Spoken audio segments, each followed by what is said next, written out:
कार्तिक मास के शुक्ल पक्ष की नौमी तिथि को आंवला नवमी मनाई जाती है और नौमी तिथि को आंवला नवमी, आरोग्य नवमी, अक्षय नवमी और कुष्मांड नवमी के नाम से भी जाना जाता है। आंवला नवमी को अक्षय नवमी के नाम से भी जानते हैं। आज के दिन परिवार सहित आंवले के पेड़ की पूजा की जाती है। धार्मिक मान्यताओं के अनुसार कार्तिक शुक्ल नवमी तिथि को जो कोई भी आंवले के पेड़ का पूजन परिवार सहित करता है उसे आरोग्य, जीवन और सुख सौभाग्य प्राप्त होता है।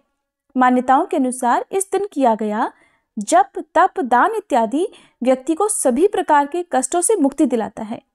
आंवला नवमी की पूजा के समय इस व्रत से जुड़ी कथा को जरूर पढ़ना या सुनना चाहिए, तभी इस पूजा का अक्षय फल भक्तों को मिलता है। कहा जाता है कि अगर आज के दिन कोई भी शुभ काम किया जाए तो उससे अक्षय फल की प्राप्ति होती है। और आज के इस वीडियो में आप सुनेंगे आंवला नवमी के दिन सुनी जाने वाली कुछ पौराणिक कथाएं। सबसे पहले तो आप सभी को आंवला नवमी की हार्दिक शुभकामनाएं। अगर आज की ये कथाएं आपको पसंद आए तो वीडियो को लाइक जरूर कीजिएगा। पहले जानिए आंवला नवमी के महत्व के बारे में। तो महिलाओं को आज के दिन सुबह जल्दी स्नान करके आंवले के पेड़ के पास जाना चाहिए और उसके आसपास सफाई करके पेड़ की जड़ में साफ जल अर्पित करना चाहिए। इसके बाद पेड़ की जड़ में दूध अर्पित करना चाहिए। चढ़ाए हुए दूध में से थोड़ा सा दूध और पेड़ की जड़ की मिट्टी को अपने सिर पर लगाना चाहिए। पूजन सामग्रियों से जैसे धूप, दीप, अक्षत आदि से पेड़ की पूजा करके उसके तने पर कच्चा सूत या मौली 7 बार परिक्रमा करके लपेटी जाती है। कहीं कहीं पर 108 बार भी परिक्रमा करते हैं। पूजन के बाद परिवार और संतान की सुख समृद्धि की कामना करके पेड़ के नीचे बैठकर कथा सुनने के बाद परिवार और मित्रों के साथ भोजन ग्रहण करना चाहिए। यदि भोजन ग्रहण करना संभव ना हो तो आंवले के फलों का सेवन भी आप वृक्ष के नीचे बैठकर कर सकते हैं। आज के दिन आंवले का सेवन किसी न किसी रूप में जरूर करना चाहिए और आंवलों का दान भी करना चाहिए। आज के दिन ही भगवान श्री विष्णु ने हयग्रीव नामक दैत्य को मारा था। आंवला नवमी पर ही भगवान श्री कृष्ण ने कंस का वध करने से पहले 3 वनों की परिक्रमा की थी। आंवला नवमी पर बहुत से लोग मथुरा वृंदावन की परिक्रमा भी करते हैं। आंवला नवमी पर आंवले के पेड़ के नीचे पूजा और भोजन करने की परंपरा माता लक्ष्मी जी ने प्रारंभ की थी। कथा के अनुसार एक बार माँ लक्ष्मी जी धरती पर घूमने के लिए आई। धरती पर आकर माँ लक्ष्मी जी सोचने लगी कि भगवान विष्णु और शिव जी की पूजा एक साथ कैसे की जा सकती है। तभी उन्हें याद आया कि तुलसी और बेल के गुण आंवले में भी पाए जाते हैं। तुलसी भगवान विष्णु को और बेल शिव जी को अत्यंत प्रिय है। इसके बाद तो माँ लक्ष्मी जी ने आंवले के पेड़ की पूजा करने का निश्चय किया। माँ लक्ष्मी जी की भक्ति और पूजा से प्रसन्न होकर भगवान विष्णु और शिव जी साक्षात प्रकट हुए। माँ लक्ष्मी जी ने आंवले के पेड़ के नीचे भोजन तैयार करके भगवान विष्णु और शिव जी को भोजन कराया। उसके बाद उन्होंने खुद भी वहीं बैठकर भोजन ग्रहण किया। मान्यताओं के अनुसार आंवला नवमी के दिन अगर कोई महिला आंवले के पेड़ की पूजा करके उसके नीचे बैठकर भोजन बनाती है और ग्रहण करती है तो भगवान विष्णु और भगवान शिव उसकी सभी मनोकामनाएं पूर्ण करती हैं। इस दिन महिलाएं अपनी संतान की दीर्घायु और अच्छे स्वास्थ्य को लेकर व्रत रखती हैं। निसंतान महिलाएं यदि संतान प्राप्ति की कामना से व्रत रखकर आंवले के पेड़ का पूजन करती हैं तो उन्हें संतान सुख की प्राप्ति होती है। दूसरी कथा के अनुसार एक राज्य में आंवल्या नाम का एक राजा था। राजा ने ये निश्चय कर रखा था कि वह अपनी प्रजा में रोजाना 1.25 मन आंवलों का दान किया करेगा। उसके बाद ही भोजन ग्रहण करेगा। राजा अपनी प्रतिज्ञा के अनुसार ऐसा ही करता था, लेकिन उसके बेटे और बहू को ये बात पसंद नहीं थी। इसलिए एक दिन उसके बेटे बहू ने सोचा कि राजा इतने सारे आंवले रोजाना दान करते हैं, इस प्रकार तो एक दिन सारा खजाना खाली हो जाएगा। एक दिन राजकुमार ने राजा से कहा कि उसे इस तरह का दान देना बंद कर देना चाहिए। राजकुमार की बात सुनकर राजा को बहुत दुख हुआ और राजा ने रानी के साथ महल का त्याग कर दिया। फिर क्या था, राजा आंवला दान नहीं कर पाए और अपनी प्रतिज्ञा के अनुसार उन्होंने कुछ खाया भी नहीं। जब भूखे प्यासे 7 दिन हो गए तब भगवान को उनके ऊपर दया आ गई। इसलिए भगवान ने राजा के लिए जंगल में ही महल, राज और बाग बगीचे सब बनवा दिए और ढेरों आंवले के पेड़ लगा दिए। जब अगली सुबह राजा रानी ने ये देखा कि जंगल में उनके राज्य से भी 2 गुना राज्य बसा हुआ है, तब राजा रानी से कहने लगे, रानी देखो, कहते हैं ना कि कभी भी सत्य का साथ नहीं छोड़ना चाहिए। आओ नहा धोकर आंवला दान करें और भोजन करें। राजा रानी ने आंवले दान करके भोजन ग्रहण किया और खुशी खुशी अपने नए महल में रहने लगे। उधर आंवला देवता का अपमान करने और माता पिता से बुरा व्यवहार करने के कारण राजकुमार के तो बुरे दिन आ गए। उसका राज्य शत्रुओं ने छीन लिया और वह दाने दाने को मोहताज हो गया। काम ढूंढते हुए एक दिन वह अपने पिताजी के ही राज्य में आ पहुंचा। उस समय उसकी हालत इतनी बिगड़ी हुई थी कि पिता ने उन्हें बिना पहचाने हुए अपने यहाँ काम पर रख लिया। बेटे बहू सोच भी नहीं सकते थे कि उनके माता पिता इतने बड़े राज्य के मालिक भी हो सकते हैं, सो उन्होंने भी अपने माता पिता को नहीं पहचाना। एक दिन बहू ने सास के बाल गूंथते समय उसकी पीठ पर एक मस्सा देखा। ये सोचकर उसे रोना आने लगा कि ऐसा मस्सा तो मेरी सास के भी था। हमने ये सोचकर उन्हें आंवले दान करने से रोका था कि हमारा धन नष्ट हो जाएगा। आज वे लोग न जाने कहाँ होंगे। ये सोचकर बहू को रोना आने लगा और आंसू टपक टपक कर सास की पीठ पर गिरने लगे। रानी ने तुरंत पलटकर देखा और पूछा कि तू रो क्यों रही है। उसने बताया कि आपकी पीठ जैसा मस्सा मेरी सास की पीठ पर भी था। हमने उन्हें आंवले दान करने से रोक दिया था, इसलिए वे नाराज होकर घर छोड़कर कहीं चले गए। तब रानी ने उन्हें पहचान लिया, सारा हाल पूछा और अपना हाल भी बताया। अपने बेटे बहू को समझाया कि दान करने से धन कम नहीं होता बल्कि बढ़ता है। तब बेटे बहू भी अब सुख से राजा रानी के साथ रहने लगे और आंवलों का दान करने लगे। अब सुनिए आंवला नवमी की एक और कथा। आंवला नवमी के दिन एक सेठ ब्राह्मणों को आंवले के पेड़ के नीचे बैठाकर भोजन कराया करते थे। साथ ही उन्हें सोना भी दान किया करते थे। ये देखकर सेठ के पुत्रों को बिल्कुल भी अच्छा नहीं लगता था और वो अपने पिता से बहुत झगड़ा किया करते थे। रोज रोज की लड़ाई झगड़ों से तंग आकर वह सेठ दूसरे गांव में रहने चला गया। जीवन बिताने के लिए उसने वहां एक दुकान लगाई। उसी दुकान के आगे सेठ ने एक आंवले का पेड़ भी लगाया। कृपा कुछ ऐसी हुई कि उसकी दुकान खूब चलने लगी। यहाँ भी उसने अपना नियम नहीं छोड़ा। वह आंवला नवमी का व्रत पूजन करता था और ब्राह्मणों को भोजन कराकर दान देता था। वहीं दूसरी ओर सेठ के पुत्रों का व्यापार ठप हो गया। उनके बेटों को समझ आने लगा कि वो अपने पिता के भाग्य से ही खाते थे। तब अपनी गलती समझकर वे अपने पिता के पास गए और अपनी गलती की माफी मांगने लगे। फिर पिता के कहे अनुसार उन्होंने भी आंवले के पेड़ की पूजा करनी शुरू कर दी और दान भी करने लगे। इस व्रत के प्रभाव से सेठ के बेटों के घर पहले की तरह खुशहाली आ गई। काशी नगरी में एक निसंतान धर्मात्मा और दानी वैश्य रहता था। एक दिन वैश्य की पत्नी से एक पड़ोसन कहने लगी कि अगर तुम किसी पराये बच्चे की बलि भैरव बाबा के नाम से चढ़ा दो तो तुम्हें पुत्र प्राप्ति हो जाएगी। ये बात जब वैश्य को पता चली तो उसने साफ मना कर दिया, लेकिन उसकी पत्नी अवसर की तलाश में लगी रही। एक दिन एक कन्या को उसने कुएं में गिराकर भैरव देवता के नाम पर बलि दे दी। इस हत्या का परिणाम विपरीत हुआ। लाभ की बजाय उसके पूरे बदन में कोढ़ हो गया और लड़की की प्रेतात्मा उसे सताने लगी। वैश्य के पूछने पर उसकी पत्नी ने सारी बात सच सच बता दी। तब वैश्य बोला कि गोवध, ब्राह्मणवध तथा बालवध करने वाले के लिए इस संसार में कहीं कोई जगह नहीं है। इसलिए तू गंगा तट पर जाकर भगवान का भजन कर और गंगा स्नान कर, तभी तू इस कष्ट से मुक्ति पा सकती है। अब वैश्य की पत्नी गंगा किनारे रहने लगी। कुछ दिन बाद गंगा माता एक वृद्ध महिला का वेश धारण करके उसके पास आई और बोली, अगर तुम मथुरा जाकर कार्तिक नवमी का व्रत तथा आंवले के वृक्ष की परिक्रमा और पूजा करोगी तो ऐसा करने से तेरा यह कोढ़ दूर हो जाएगा। वृद्ध महिला की बात सुनकर और उसकी बात मानकर वैश्य की पत्नी अपने पति से आज्ञा लेकर मथुरा जाकर विधि विधान से आंवले का व्रत करने लगी। ऐसा करने से वह भगवान की कृपा से दिव्य शरीर वाली हो गई और फिर उसे सुंदर पुत्र रत्न की भी प्राप्ति हुई। पौराणिक कथा के अनुसार एक बार भगवान विष्णु कई हजार वर्षों तक घोर युद्ध करने के पश्चात थक गए और फिर अपने वैकुंठ धाम में आकर समाधि लगाकर अपने धनुष के सहारे सो गए। उसी समय देवताओं की यज्ञ करने की योजना चल रही थी। सो वे सभी भगवान विष्णु से मिलने ब्रह्मा जी और शिव जी सहित वैकुंठ आए। वहां उन्होंने देखा कि भगवान विष्णु तो गहन निद्रा में लीन हैं। सोए हुए को नहीं जगाना चाहिए, ये सोचकर वह सभी खड़े हो गए।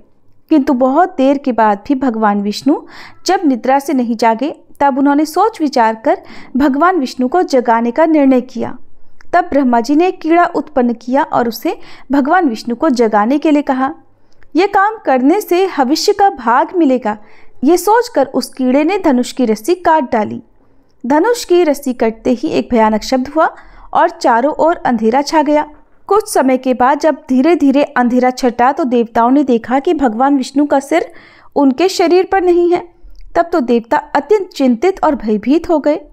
देवताओं को चिंतामग्न देखकर ब्रह्मा जी ने कहा कि देवताओं, चिंता ना करो, संसार में जो कुछ भी होता है कुछ न कुछ कारण से ही होता है और यहाँ पर बिना कारण कोई कार्य नहीं होता। हम सभी देवी पराशक्ति की आराधना करेंगे और अवश्य ही वे इस समस्या का समाधान करेंगी। ऐसा कहकर ब्रह्मा जी ने सभी वेदों को देवी की स्तुति करने का आदेश दिया। जब वेदों ने देवी की स्तुति की तो देवी अत्यंत प्रसन्न हुई और फिर एक आकाशवाणी हुई। आकाशवाणी ने कहा, देवताओं, मैं वेदों की स्तुति से अत्यंत प्रसन्न हूँ। आप लोगों को चिंता करने की कोई आवश्यकता नहीं है। भगवान विष्णु का जो सर कटा है इसके दो कारण हैं। पहला तो इन्हें एक बार लक्ष्मी जी ने कह दिया था कि आप बिना सिर के हो जाओ, क्योंकि लक्ष्मी जी को देखकर भगवान विष्णु हंस रहे थे। दूसरा कारण है हयग्रीव नाम के दैत्य का अंत करना। हयग्रीव नाम का एक दैत्य है, इसने अन्न जल सब कुछ त्याग कर 1000 वर्षों तक मेरी तपस्या की थी। उस समय इस दैत्य ने अपनी सारी इंद्रियों को अपने वश में कर लिया था और केवल मेरे एक बीजाक्षर मंत्र का जाप करता था। इसने मेरे तामसी रूप के दर्शन पाने के लिए ऐसी घोर तपस्या की। तब मैं पराशक्ति ही अपने तामसी रूप से इस दैत्य के सामने प्रकट हुई थी। देवी को अपने सामने प्रकट हुआ देखकर ये दैत्य अत्यंत प्रसन्न हुआ और उठकर खड़ा हो गया। वह मेरे उस रूप की परिक्रमा करने लगा और मेरी स्तुति की। तब मैंने उससे मनवांछित वर मांगने के लिए कहा और उसने कहा, देवी, मैं अमर होना चाहता हूँ। उसकी बातें सुनकर मेरी उस तामसी शक्ति ने कहा कि दैत्यराज, संसार में सभी की मृत्यु होनी है और यही संसार का नियम है।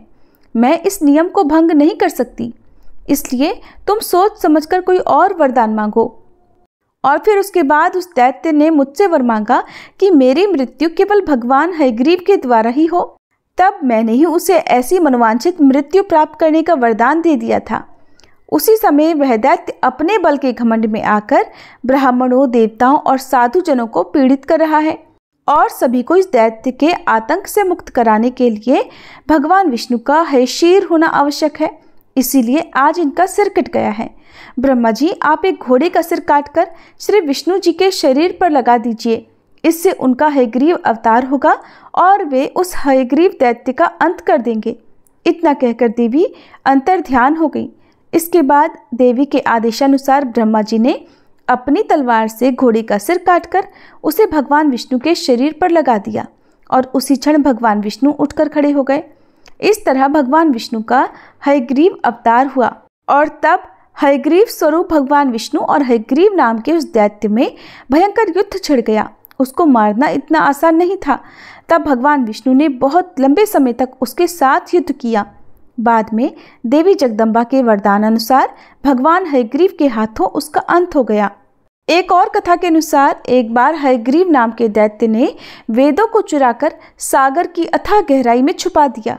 तब भगवान विष्णु ने मत्स्य रूप धारण करके वेदों को प्राप्त किया और उन्हें पुनः स्थापित किया। एक बार श्री ब्रह्मा जी की असावधानी के कारण एक बहुत बड़े दैत्य हयग्रीव ने वेदों को चुरा लिया।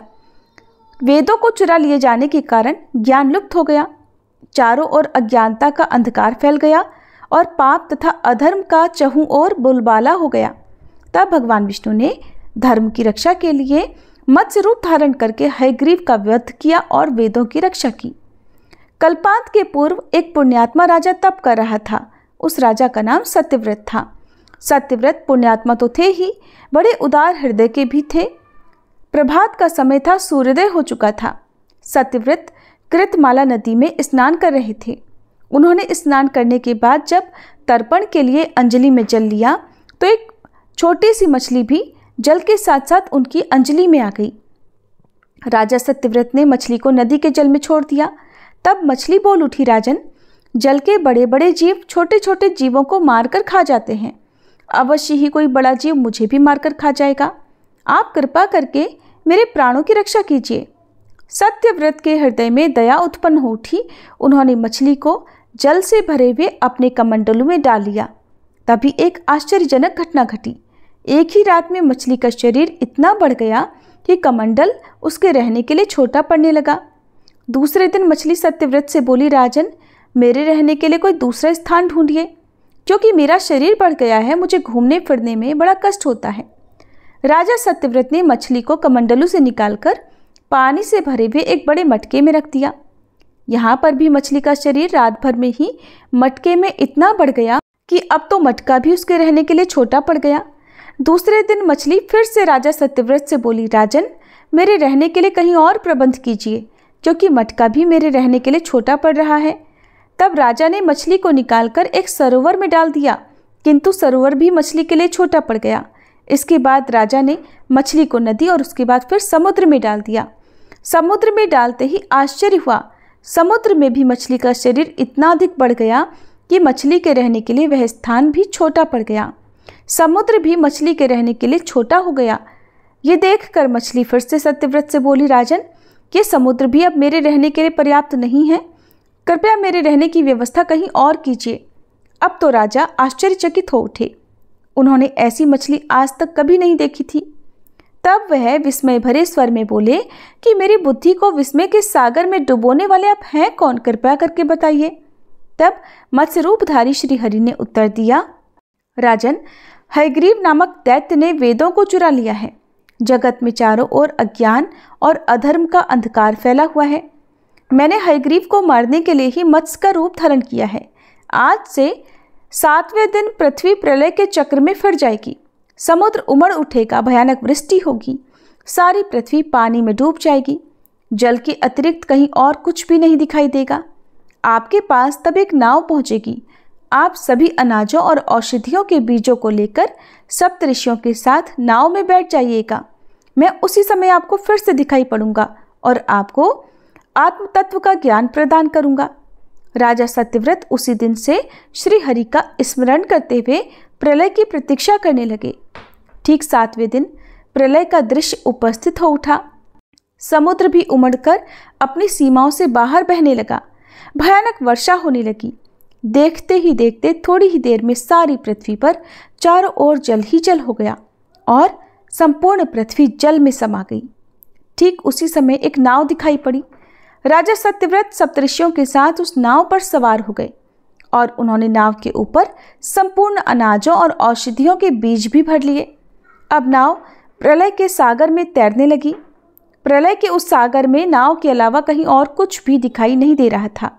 सहसा मत्स्य रूपी भगवान प्रलय के सागर में दिखाई पड़े। राजा सत्यव्रत और सप्तऋषिगण मत्स्य रूपी भगवान की प्रार्थना करने लगे। भगवान से आत्मज्ञान पाकर सत्यव्रत का जीवन धन्य हो उठा और वे जीते जी ही जीवन मुक्त हो गए। प्रलय का प्रकोप शांत होने पर मत्स्य रूपी भगवान ने हयग्रीव को मारकर उससे वेद छीन लिए और फिर भगवान ने ब्रह्मा जी को पुनः वेद दे दिए। इस प्रकार भगवान ने मत्स्य रूप धारण करके वेदों का उद्धार तो किया ही, साथ ही संसार के प्राणियों का भी अमिट कल्याण किया। प्रेम से बोलिए मत्स्य भगवान की जय, श्री विष्णु भगवान की जय। ये थी आज की कथाएं। अगर आपको अच्छी लगी हो तो वीडियो को लाइक जरूर कीजिएगा।